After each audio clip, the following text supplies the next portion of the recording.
speech in D.C. on his economic record and legacy, including his transformative investments in America, rebalancing the scales of our country in favor of workers, lowering costs for everyday necessities, and creating a small business boom. Just today, we learned more than 220,000 jobs were created last month, making this the only presidency in 50 years to have job growth every single month. Over the last 4 years, the president has rejected trickle-down economics and written a new economic playbook that builds the economy from the middle out and bottom up, not the top down. This is a strong foundation for years to come. As many of you have reported, including the Associated Press, Trump will inherit an economy primed for growth. And with that, Associated Press, you have the first question. Thanks, Karine. Is the president considering blanket pardons for either individuals or groups of people who are fearful of potentially being targeted by the incoming Trump administration? So look, I'm not going to get ahead of the president, but what I can say is that the president is reviewing other pardons and commutations, and I do want to lay out a little bit of the history the history the president has taken over the last almost 4 years, actions that he's taken, because it's important to note that the president has so far issued 20 individual pardons and 122 commutations. He's issued more sentence commutations at this point in his presidency than any of his recent predecessors at the same point in their first terms. This is in addition to groundbreaking categorical pardons that the president issued to address marijuana possession, convictions, military convictions in the LGBTQ plus community. And as recently as April, if you go back a couple of months, the president issued 11 pardons, 5 commutations for individuals convicted of nonviolent drug offenses who demonstrated a commitment to rehabilitation. So there certainly will be more to say, just more broadly speaking. And as you know, commutations and pardons are usually done when it's the president's final term historically around the holidays, and so certainly there'll be more to come. Anything outside of that, I would say that I'm not going to get into deliberations, private deliberations, and I'm just not going to get ahead of the president. Are preemptive pardons on the table as our president goes through? I'm just not going to. I'm not going to get ahead of the president. Certainly, the president is looking at reviewing next steps, and there will be more to come. I'm just not going to get ahead of the president. I'm not going to get into hypotheticals from here. And then a different party question. In your first briefing here, as press secretary, you committed to speaking to the American people in, and I quote, in a transparent way, in a truthful way, and an honest way. Yes. And then in July, here at this podium, you were asked about the president pardoning his son, and he said, it's a no, it will be a no, it's a no. Yes. And that is exactly right. Of the president's son and that pardon, it became a yes. I'm wondering if you would like to explain to us, the American people, really why the information that you provided turned out not to be true. And I answered this question on Monday. We spent about 30 minutes on this, almost 30 minutes, roughly 30 minutes on this particular issue. And I'm just going to reiterate what I said on Air Force One to your colleagues when I did the gaggle. And look, if you look at his statement, it's pretty comprehensive. The statement that he put out on Sunday when he made this decision to pardon his son, Hunter Biden. It's in his own voice. I think it takes you through his thinking. And he did. He wrestled with this. And again, he said in his statement, in his own voice, that he made that decision this past weekend. And the fact is, when you think about how the president got to this decision, circumstances have changed. They have. And a couple of things, and I said this on Monday as well. Republicans said they weren't going to let up, weren't going to stop. Recently announced Trump appointees for law enforcement have said on the campaign that they were out for retribution, and I think we should believe their words, right? We should believe what they say. The sentencing was coming up, as you all know. There was a sentencing coming up, and the president said this in his statement, that Hunter and his family had been through enough. Enough is enough. And he wrestled with these circumstances, these changing circumstances ultimately. And the combination of that, the president changing his mind and issuing, certainly led to the president changing his mind and issuing this pardon. And one thing that I do want to point to, which I think is important, is what Congressman James Clyburn said when he was interviewed. He said, "I am absolutely okay with it. I don't know how many people urge him to do so, but I did." He seemed to be reticent about it. This is what Clyburn said when he spoke to the president 2 weeks ago. But I emphasized, continuing his quote, emphasized the fact that we as fathers have obligations to our children. So that was a conversation that the congressman himself had with the president two weeks ago, said that the president was reticent when he encouraged the president to do so. And this weekend, he thought about it and he weighed, it was not an easy decision to come to, and he put out a comprehensive statement, and I would certainly, offer that up to folks out there who are wondering. I would say, please read the president's response to this in full. I'm sure my colleagues have a few follow-ups, just very specifically. It's not only colleagues who watch this. There's also the American people. Exactly. So to be fair, and they were right? told by you in July that this would not happen, and it did. Do you, I'm saying, asking for yourself, not the president's statement, but for yourself. Do you feel like you are owed an apology by the president? Do you owe an apology to the American people? See, I just laid out the president's thinking. The president laid it out himself in his own words. He did. He laid out how he wrestled with this decision. He said in his statement, as a president, as a father, he talked about how difficult it was to make this decision. He thought about it this weekend. He did. He thought about it this weekend. He wrestled with it. And there are some, factors, some real factors that he took into consideration. And that's why I keep saying folks should just take a look. Take a look. Read his statement. And I know what I said. I know what the president said. That is where we were at the time. That is where the president was at the time. I am his spokesperson. This weekend, he thought about it. He wrestled with it. He wrestled with it and made this decision. That's what I can tell the American people. Why should they have any confidence in anything else? I think the American people understand, and I think they understand how difficult this decision would be. And I would actually add, and I think it's important to note here as you're asking me these questions, important questions to ask, that there was a poll, a US Gov poll that came out, that some of you all reported on it, and it said 64% of the American people agree with the pardon. 64% of the American people. So we get a sense of where the American people are on this. Obviously it's one poll, but it gives you a little bit of insight. 64% is nothing to sneeze at. But again, the president talked about this, his own words. He said this weekend he wrestled with this. This weekend he thought about this, and he made this decision. And let's not forget, we can't also forget what some of the legal experts and former prosecutors have all agreed on. Many across the country have virtually said no one would be criminally prosecuted with felony offenses with these facts, and they've all agreed. We've heard from many legal experts on this. You heard me quote the former Attorney General Eric Holder multiple times, I think about 8 times on Monday. No U.S. attorney would have charged this case given the underlying facts. Had his name been Joe Smith, the resolution would have been fundamentally and more fairly a declination, pardon warranted. And we've heard from many legal experts and also obviously a former U.S. attorney. Okay. All of those things you laid out were known long before Thanksgiving. Yep.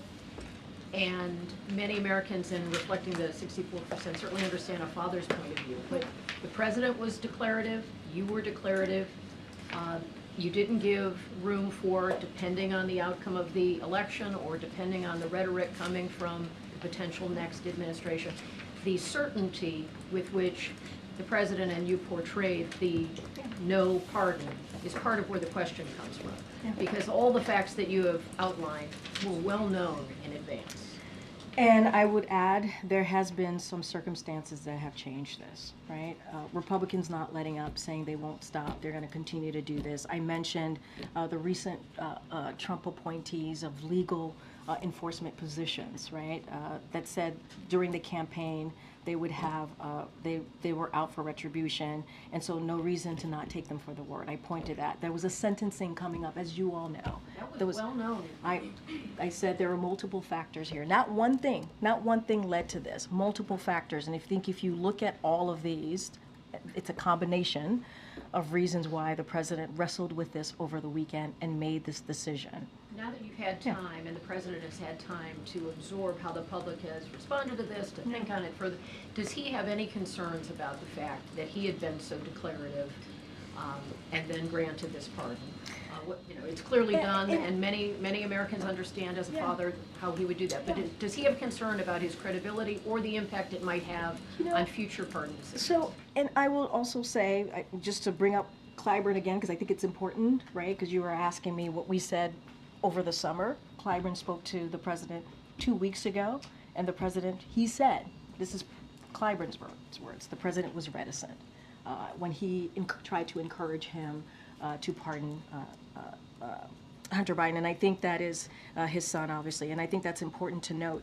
Look, I would refer you back to the last couple of sentences in the president's statement, and I think it's important here where he talked about wrestling this and wanting to understanding that the American people are fair-minded, and talked about the importance of doing this and thinking about this over the weekend and coming to this decision and how he wrestled with it. And that was, I think, a message directly to the American people. The whole comprehensive statement was something that he wanted to share with the American people. But I think the way he ended his statement actually acknowledges and wanted to be very clear to the American people his own personal thinking about this, and understanding that they would look at this, and he believed they would be fair-minded about it.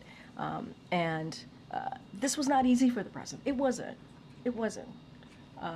Because you all mentioned the statements that we have made over the summer. So obviously this wasn't easy to come to this decision. He could have reserved the right to consider it later. And when he's that declarative as the President of the United States, that's where it carries weight. No, I understand. And Kelly, you know this president. You followed him during his vice presidency, right? You have covered him. When he's asked a question directly, he answers it directly. So we are where we are. So does he regret that he had misled the public about what would eventually happen? Look, what I will say is he laid out his thought process. He talked about the underlying facts of the case. He thought it was very important. That was part of the first paragraph of his statement, wanting to explain and talking about the gun charges, right? Talking about the tax cases, and wanting to make sure that they understood, like, these types of things would not be a normal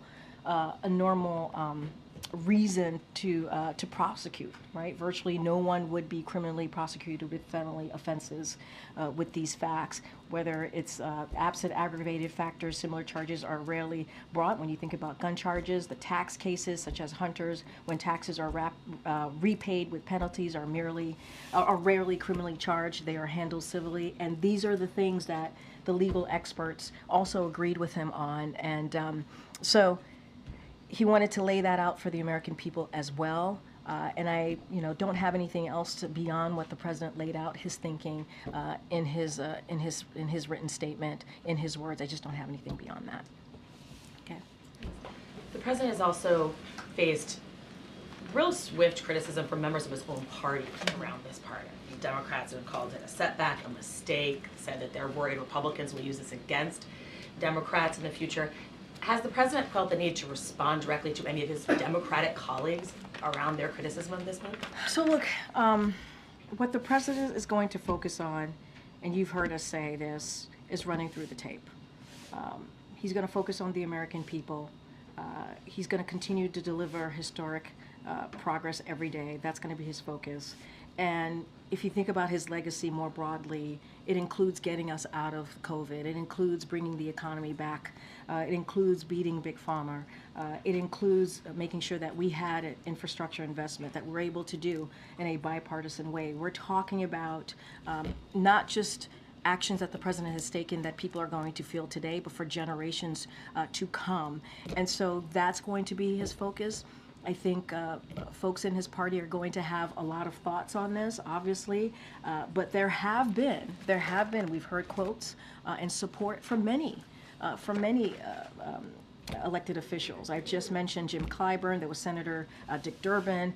He said it's a right given to the president, a power given to him under the Constitution, and Joe Biden is using it in a very humane way. I think Hunter Biden has been exploited for political purposes. It's not the first time. It won't be the last time in American history, but I can certainly understand Joe Biden standing up and saying that he wants to protect his son.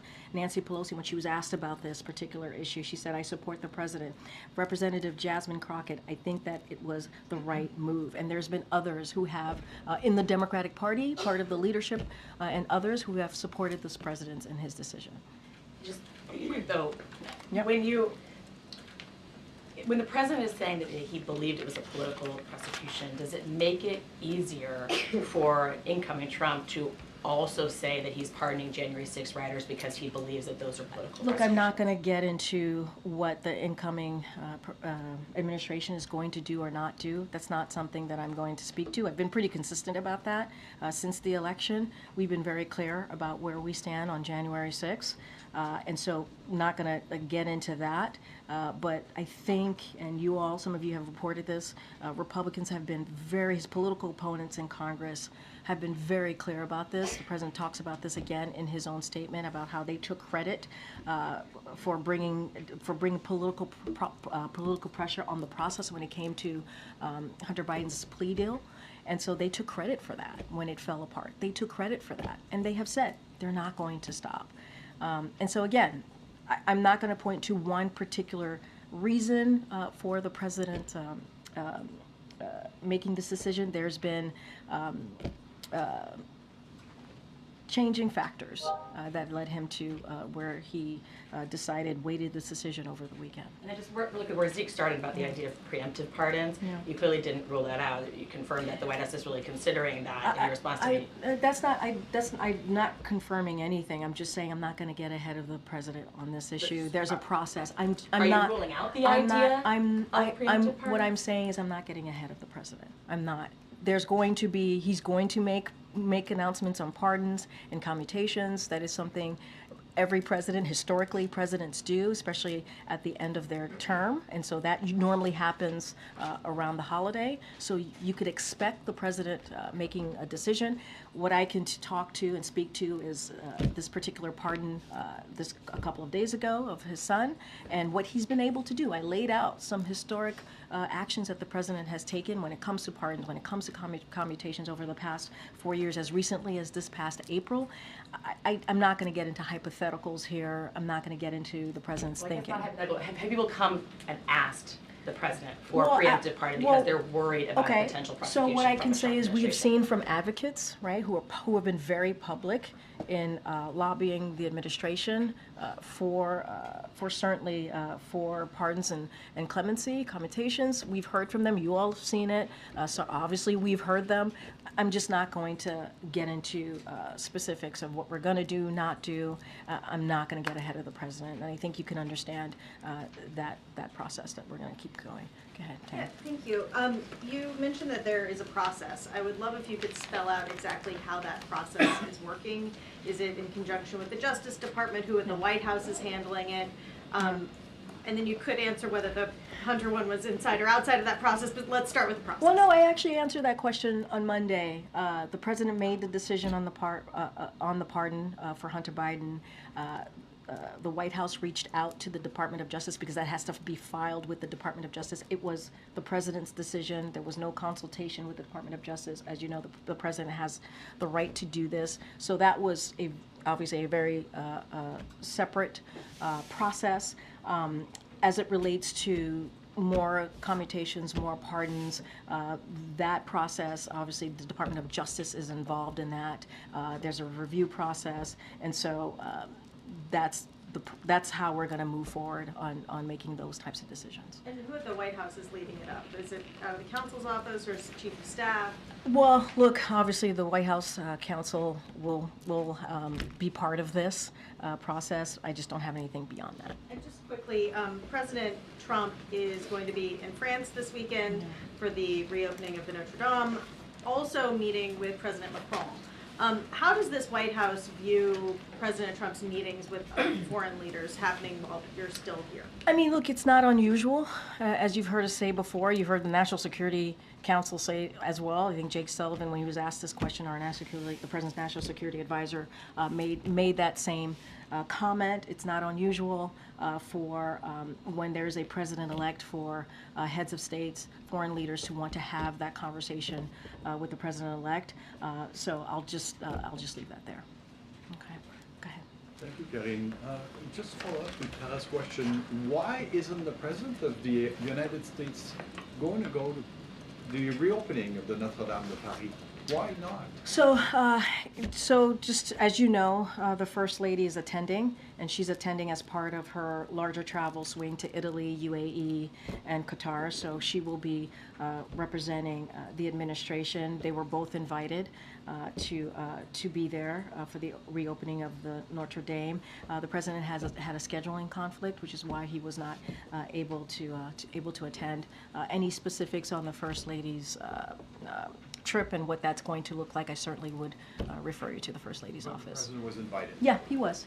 There was scheduling conflict, which is why he decided not to attend. But the First Lady is there, and he's very proud that she's there representing us. And anything further on her visit, certainly I would refer you to their office. I have a question. Thank you, Karine. I also have a question on the Canadian Foreign Minister today launched the new Canada's new Arctic foreign policy, face Russia, China. 4 years later, and with a successor who seems to be skeptical, how does the President see Canada's involvement in mutual defense and international crisis? So look, the President values our strong partnership with Canada and their leadership to this particular announcement on addressing major challenges of our time, such as combating climate change. As you know, the President has taken that issue very seriously by putting forth one of the most historic piece of legislation that really deals with climate change in a way that we have not seen any other administration deal with it. Canada's contribution, as you all know, to Ukraine's defense and multilateral security support mission in Haiti have been consequential, and so we value the Canadians' cooperation in securing the Arctic region that is peaceful, stable, and prosperous and cooperative, and so again we value that strong partnership, and I think they have shown leadership. Many things that they have certainly partnered with us in the past 4 years. Okay. Thank you, Karine. On Syria, as you know, armed groups are closing rapidly on many Syrian cities and against the Assad regime. How does the White House see the outcome or the best outcome, and what messages do you have to the regime in Syria? So we're closely monitoring the situations in Syria and have been in contact with the countries in the region. And the NSC put out a statement just last weekend.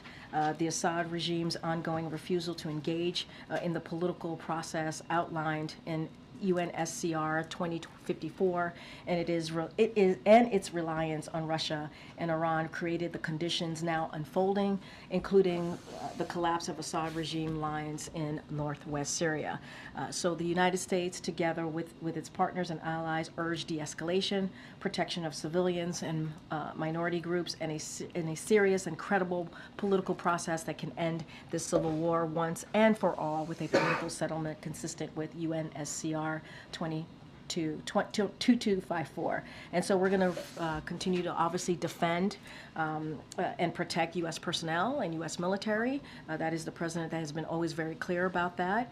And so obviously U.S. personnel and U.S. military, they remain essential to ensuring that ISIS can never again resurge in Syria.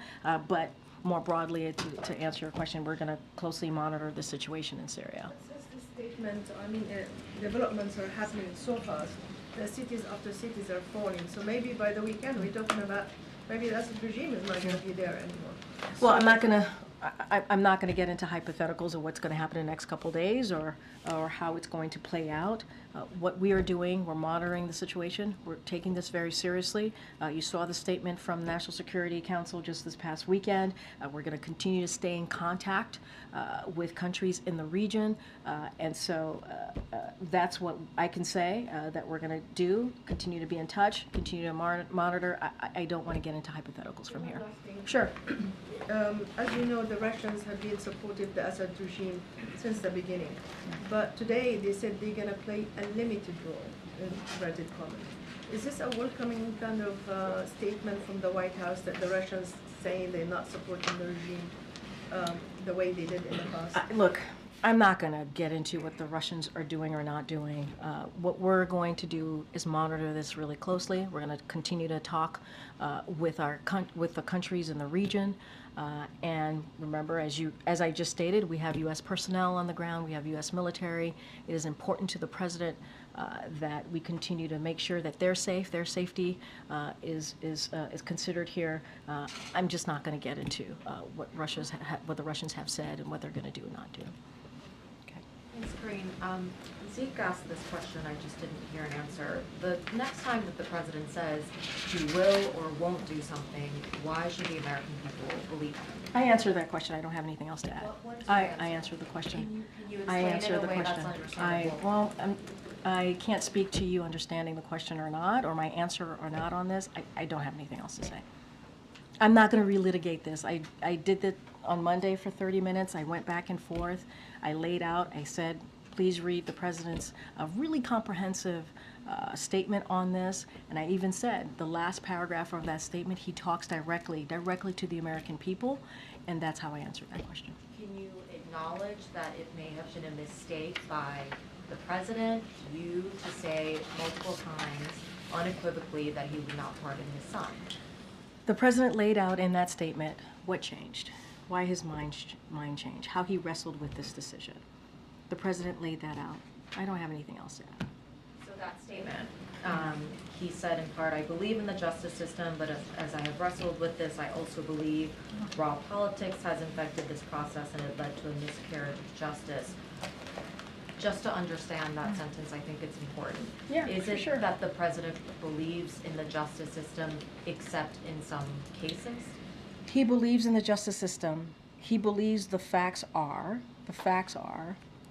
obviously I talked about the gun charges, what legal experts have said, former prosecutors have all agreed, virtually no one would be criminally prosecuted for underlying factors of Hunter's case. I talked about the gun charges, I talked about the taxes, the tax cases, and there are other factors here, what Republicans have said, as they weren't going to let up. I talked about the upcoming sentencing and what Hunter and his family have been through. I talked about the appointees by the incoming president on law enforcement positions, and he wrestled with it. He did. And I also talked about what Jim Clyburn said.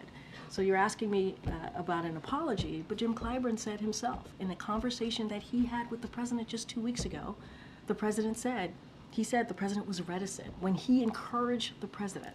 When he himself, Jim Clyburn, encouraged the president to move forward with it, Congressman Clyburn, the president, responded to him by saying he was reticent. And so this was not an easy decision. It wasn't. It wasn't an easy decision.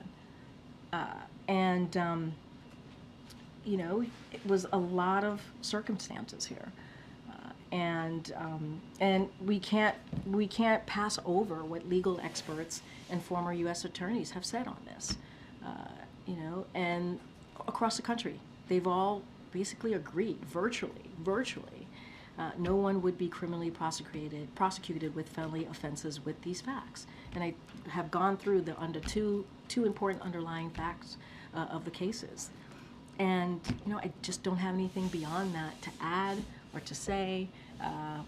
I've laid out our thought process. The president has laid out his thought process, and we've talked about the case. We've talked about his thinking, and I just don't have anything beyond that. The president just got back from a multi-day trip to Angola, where he engaged the press, I think literally one time, just to quickly confirm that he was getting briefed on the situation in Korea. Yep. His last foreign trip, it was 6 days in South America. As you know, he didn't engage reporters during that trip. After that last trip, he told us in this briefing room that he believes in the value of engaging the press. He enjoys it, you said. He will continue to engage reporters. There will be opportunities to talk to him. So why is it that he is avoiding reporters? Look, we still have 45 days left in this administration. The president does. He does believe in the freedom of the press, right? He believes in that. I think we have shown in the last 4 years bringing back the norms of engaging with all of you. We have respected that process. I hope you guys think that we've tried to do the best that we can to do that. And the president he really does enjoy having a back and forth. And when the president, and I do want to say, he did take a moment to have a back and forth with all of you when he was in Nantucket with some of your colleagues who traveled with him. He did take some questions there, so it's not like he hasn't taken questions at all. He did have he did do a gaggle when he was in Nantucket around the holiday and took some questions. And so he'll continue to do that. And look, he was really focused, and many of you who've asked me this question, he was focused on his last ACONUS. He had the G20, the last G20. He had APEC, which was all incredibly important, wanted to focus on his engagement with leaders, heads of states. He did that. The trip to Africa, as you all know, was a promise that he wanted to keep, and it was a great trip with very substantive discussions, and we were able, again, to show his global leadership. And so I would say to all of you, you certainly will hear from him in the next 45 days. Do you consider it upholding norms for the president to basically not engage the press in at least 2 back-to-back What I would trips? say is upholding norms is what we have been able to do in the last 4 years, and I would encourage folks to look at the 4 years more broadly, and what the president has been able to do and what the president has engaged with all of you. And again, I would say, especially from here, we have always respected and want to continue to respect the freedom of the press and have a healthy back and forth. And that is the norm that I think, yes, we brought back into this from this administration. Go ahead, Karen. Thanks, Karine. A U.S. official said that the administration won't be able to use up the nearly $7 billion in military aid that Congress had approved for Ukraine before the president leaves office.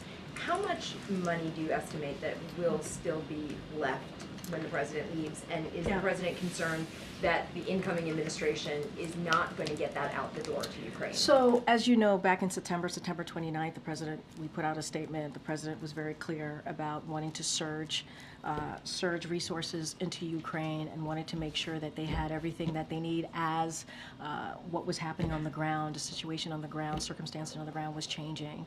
And our commitment has been very steadfast. You have seen us since that date continuing to make announcements on assistance going towards Ukraine. I don't have a number for you or an estimation of how much money would be left or not left in the next, after we've got 45 days, as I just mentioned. I would refer you to the Department of Defense to get that specific number, but we are committed to getting the money out the door.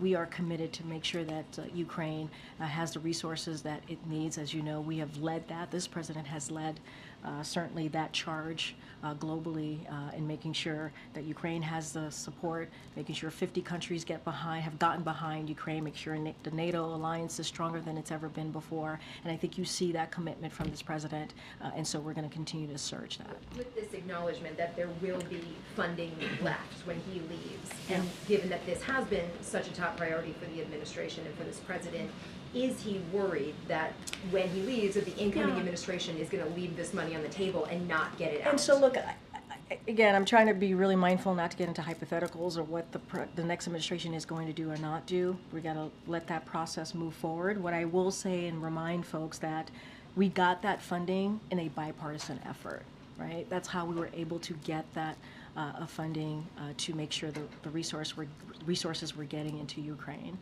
And so that was done in a bipartisan way. And we can't take Russia off the hook here, right? They are the aggressors here. They are the ones that went into a sovereign territory.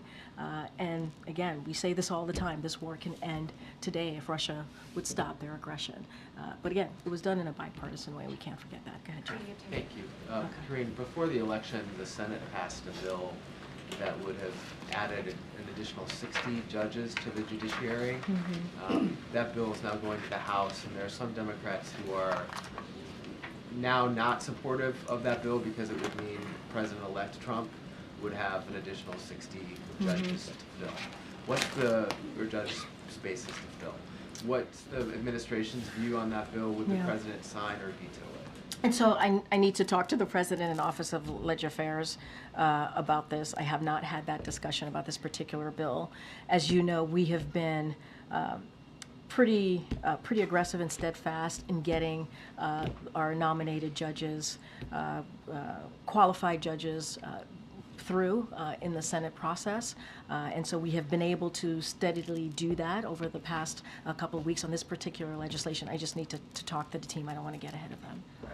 And one more on pardons. Sure. With having pardoned his son, some of the criticism that came from the left, including, I believe, Black Lives Matter, was that black men have been unfairly charged and imprisoned and don't have fathers who have the ability to pardon them. Does the fact that the president has pardoned his son, who was convicted by a jury and did plead guilty on the tax charges, put pressure on the president, or does he feel pressure to do an even greater? Just to touch on them a little bit, he's issued 20 individual pardons, 122 commutations. He's issued more sentence commutation at this point in his presidency than any of his recent predecessors at the same point in the first term. This is in addition to the groundbreaking categorical pardons that the president issued to address marijuana possession convictions and military convictions in the LGBT plus community. And let's not forget what he was able to do in April. 11 pardons, 5 commutations for individuals convicted of nonviolent drug offenses who demonstrated a commitment to rehab. And so there's going to be more to come. But what the president has done, you've shown his commitment to making sure that he takes these pardons as he has over the last 4 years in a way that is important for communities that you just spoke to.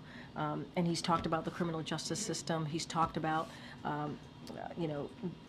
he's taken actions in a way that we can address with the inequalities of the criminal justice system. And I would say that this president's commitment has been very clear on this, and has been very, has been very steadfast and has made a difference. There's going to be more to speak to in the upcoming weeks, and so certainly the president will address it. Does he have a response to that kind of criticism? Look, again, I just laid out what the actions. I don't. Does he get that some people feel that their sons and daughters deserve the same? And so I will say, and I keep going back to his comprehensive written statement because he speaks to his thought process. Obviously, I've said this many times. He speaks to wrestling with this. He speaks to the underlying factors, as I've mentioned many times from here, and he speaks to how Republicans have politically gone after his son over and over again and continue to say they're not going to stop. And you've heard from legal experts who have said that if his name was Joe Smith. I'm asking about these other people who are also in jail and were also convicted. Right, and I've answered that by talking about the actions that the president has taken. I've answered that by pointing to the president's statements, him wrestling with this and laying out his thought process. it was in his own words. And, you know, you also asked me if there are going to be additional pardons. There will be. We're reviewing it. We're trying to figure out the next steps in this. And you'll hear from the president on this in the next couple of weeks. But we can't put aside the important notes that I made about the actions that the president has taken on issues that matter to the community. And again, I said he's issued more sentence commutation at this point in his presidency than any of his recent predecessors at this same point in their first terms. That matters. He's taken this very seriously. And so, you know, that's what I hope folks would take from that. A president that's been very serious, that's taken actions, and that's how I'm going to answer that question. Go ahead. Thanks, Karine. When you're standing there at the lectern, you are White House Press Secretary speaking on behalf of the president, conveying his thoughts and views of the administration. And it's for that reason that you said on his behalf all those times that he had no plans to do what he did on Sunday. Has he expressed any regret to you directly, personally, for having put you in this position and now having to go back? Look, I understand this question, and you started off, I think the way you started off the question is basically how I feel, right? And I think all of us who work in this administration, I work for the president, I speak for the president, I comment on behalf of what he feels and thinks, and that's my job. That's my job as the press secretary, the White House press secretary, the person who speaks on behalf of the President of the United States, and that's how I feel. I feel like it's my... Did he apologize to you? Look, there's no apology needed, maybe to answer that question. No apology needed. What I will say is, this is a president. You've heard me talk about the legal experts, what they have said, how they agreed with the president in taking this action. You've heard me say that over and over again. I've laid out quotes from different U.S. attorneys, prosecutors, who really laid out how the underlying factors of Hunter's case would not lead to what had occurred in the past several months. And I will also say this, and you heard this president say this many times before, he believes when it comes to his family, when it comes to how he moves forward about thinking about his family, they're the beginning, the middle, and the end. And he wrestled with this. It was not an easy thing for him to decide. There's a reason why I keep bringing up Congressman Jim Clyburn, is because this is someone who spoke to the president just 2 weeks ago and encouraged him to do so, to pardon his son. And at the time, the congressman said 2 weeks ago that this president was reticent. So obviously he wrestled with this. So no apology needed from him to me. One of the other things he often says is that voters should trust his, quote, word as a Biden. Yeah. Should they still? Yes, the president. This was a pretty big, defiant public pronouncement by him that he wasn't going to do this anymore. I hear you, and I understand. But the president wrestled with this. He truly did. And, you know, I called out the U.S. Gov poll, where 64% of Americans, that's not a small number, agree with the president's decision to pardon his son. And I think that gives you a little bit of a tiny window of where the American people are on this. He sidestepped a judge and a jury's decisions on the cases involving his son. He criticized the political nature of the prosecution. The next president has spent the last several years vowing to upend the Justice Department and the FBI. Looking at their current and future presidents, why should any American continue to have confidence in the American justice system? Well, the president does have confidence in the American justice system. And he said that in his statement. Certainly continues to have confidence in the Department of Justice. Leaders who single out incidents that involve them or their families and say, well, that'd be unfair to me, but the rest of you should agree with it. Can I just be very blunt here? The situation with Hunter Biden and what the incoming president has said are very different. But they're making similar arguments, which is that they've been unfairly prosecuted because of who they are. I don't think those two things are the same. I just don't. They're not the same. They're just not. And I think the American people understand that. I do. I do think they believe and understand that they're not the same. What the president's son had to go through, and what we've heard from legal experts, former U.S. attorneys general, who look at this case, who understand this case, and have said, this would not there would not be this situation. And I think that's important to note as well. And they've been very clear about this. We've heard from many of them, legal experts, former U.S. attorneys from across the country, again, have all agreed virtually no one would be criminally prosecuted with felony offenses with these facts. I talked about these facts as it relates to the gun charges and tax cases that obviously Hunter Biden's case. And so that is, you can take their word for it. You can take their word for it. Okay. Oh, wait. Bring that back. So Deborah Tice just told the National Press Club from a significant source in our government, Austin Tice is alive. Is that what they were told today here at the White House? I don't have anything to share about conversation on this particular matter. What I can say, though, is that Because there was a meeting here today no, at the White House exactly. with The her National defense. Security Advisor to the President, Jake Sullivan, did have a meeting with Austin Tice's family this afternoon. And Jake Sullivan has regularly met with the families of wrongfully detained Americans, so this is in line of what he has been able to do. And so we're going to continue to make sure that we get Americans who are wrongfully detained or Americans home to their families. You've seen that. I think you've seen that commitment truly from this administration, what we have been able to do certainly in the last several months over the past 4 years. And we brought home 75 unjustly detained around the world. So we work around the clock. We partner, obviously, with partnership with our allies, and we negotiate the release of Americans. I don't have anything to say about that particular statement, but obviously, Austin Tice's family.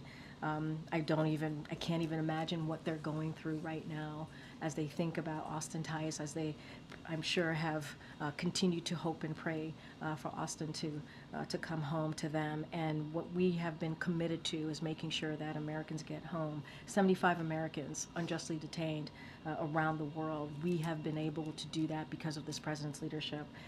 And so I think that matters, and I think that shows the president's commitment. Great. Go ahead. I know where you're going. Go ahead. Thanks, Karine.